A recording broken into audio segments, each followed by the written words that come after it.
Hey guys, how you going? Hope you're all doing very well. This afternoon I'm going to be doing yet another movie review, so hopefully you find this one interesting. This movie is an action thriller from South Korea, Korean language English subs, released in the year 2017, directed by Woo Sik Yang, and this film is called Steel Rain. So Steel Rain is set during the tensions between South and North Korea. You have a North Korean agent who is tasked with preventing a coup from taking place within the North Korean regime. So there's a lot of officers that have lost faith in the supreme leader and his ability to command respect, so they're going to try and overthrow the government and take the nuclear weapons for themselves and basically demand respect. And so this could have catastrophic consequences. So this is why the North Korean agent is tasked with going undercover and trying to stop this from happening. But unfortunately, he's unsuccessful. So there's an attack on a parade that has the supreme leader in it that results in many people being killed and the supreme leader being injured. Now, the coup has actually been successful because they're now taking control. And in the meantime, this North Korean agent has actually sought refuge in the south until things settle down. So while he's in the south, he's in custody, and he realises that the North have made it look like the South and USA have attacked the North, giving the North an excuse to use nuclear weapons. So the agent knows this is not true, and he's going to try to prevent this from happening. And because if it does happen, it's the end of humanity. So he has to learn to trust his sworn enemies if he is to save the day. So whether or not he can is something you're going to have to find out for yourself, because that's as far as I'm going with my synopsis. Now my thoughts on Steel Rain. As far as the uncovered South Korean films are concerned, this is definitely stands up with the very best. Now it's not as good as Old Boy or I Saw the Devil or those movies that have high accolades, but as far as Netflix films and movies that have been very quiet as far as marketing is concerned, Steel Rain was really, really impressive. And the reason why it was so impressive is that not only does it have fantastic action and suspenseful moments, but it has equally as impressive human connection moments. And I thought that was really, really important, because a lot of these other films, they bank themselves on action thrillers, but they go for too long. And because they go for too long, they have to fill some of the gaps between action scenes. And if those moments aren't as good as the action scenes, they feel like a stopgap. And when you have a stopgap, it feels very disjointed because it's stop, start, stop, start. And so where Steel Rain really succeeds and other films fail is that those moments between the action set pieces are absolutely fantastic, and they actually evolve those set pieces even better. And so you've got more and more thrilling aspects, because during those moments where you have a little bit of a breather, it escalates the situation.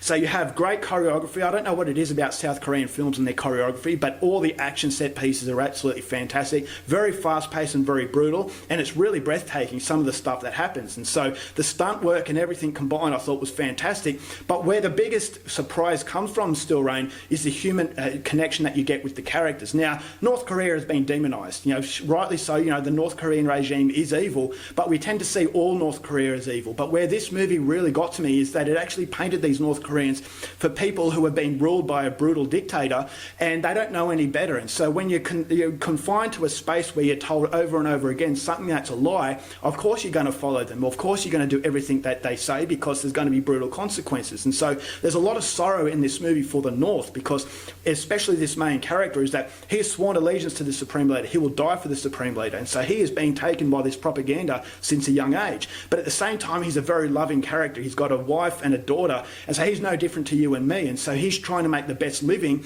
but ultimately he knows where he comes from, and he's going to stay by that. But when he goes over to the South, this is where the humane connection comes in, because he comes up with a South Korean politician. Now, both of them have to work together in order to prevent catastrophe. And when this North Korean learns about what the freedom is like, it starts to evolve into him. And so he starts to lose that hardened sort of facade that he had. And I thought that was actually quite emotional, is that the connection with the relationship with this politician was great, because not only was this North Korean benefiting from seeing a side outside of his country, but also this South Korean politician learning to trust this guy. And all of a sudden their allegiances to their countries were starting to be torn away, and they're starting to gravitate to each other on a human way. And so basically it shows you that humanity is the winner, and basically war and propaganda is the loser. It's because it's moulding people in a way that isn't quite reality. And so when reality hits, I thought that was actually quite emotional. I thought it was really, really well done. This main character, not only is he a loving character and a very sympathetic and likeable guy, but he's also also an action star, is that when the action set pieces are happening, I thought it was really well done. But because each scene where it goes back to the exchanges and the relationships, it starts to evolve that emotion. Because it evolves the emotion, it evolves the thrilling aspect of the action.